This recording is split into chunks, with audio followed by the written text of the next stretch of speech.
Welcome back to my channel అలా మీ శ్రీతో ఇవాళ చేయబోయే రెసిపీ అమ్మవారికి ఎంతో ఇష్టమైన పాయసం అండి. పాలల్లో చేస్తాను, నీళ్ళు లేకుండా. చాలా ఇష్టం అనమాట అమ్మవారికి. ముందర చిన్న గ్లాసు బియ్యం శాస్త్రానికి పెసరపప్పు వేసి అరగంట ముందర నానబెట్టుకోవాలి.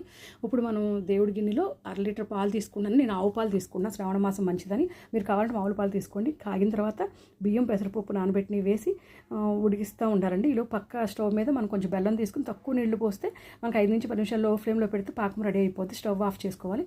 ఇప్పుడు మనం ఆవు నెయ్యిలో కిస్మిస్ యాలకులు వేయించి పక్కన పెట్టుకోవాలి. ఇప్పుడు పాయసం ఉడుకుతూ ఉంది కదా, చివరిలో మనం 3 యాలక్కాయలు దంచి వేసుకోవాలి. పాయసం ఉడికిన తర్వాత స్టవ్ ఆఫ్ చేసుకోవాలండి. ఇప్పుడు పాకం మనకు ఆరిపోవాలండి కంప్లీట్గా. వేడి మీద ఉంటే ఒకసారి ఇరిగిపోద్ది అనమాట. ఈ పాలల్లో వేయంగానే ఇలా ఫిల్టర్ చేసుకుని డస్ట్ ఏమైనా ఉంటే పోతుందనమాట. ఇలా తిప్పుకుంటే మొత్తం కలుస్తుంది. జీడిపప్పు కిస్మిస్ వేసి వేడారిన తర్వాత రాగి వెండి ఇత్తడిలో పెట్టుకుంటే చాలా మంచిది దేవుడికి. మనం మనస్ఫూర్తిగా మన దగ్గర ఏది ఉంటే అది పెట్టి మంచి మనసుతో మనం కోరుకుంటే ఏదైనా జరుగుద్దండి. ఖచ్చితంగా పూర్వజన్మలో ఏదైనా ఉంటే నేను చెప్పలేను. డీటెయిల్ వీడియో ఛానల్లో ఉంది. ఈ వీడియో నచ్చితే like, share, subscribe my channel.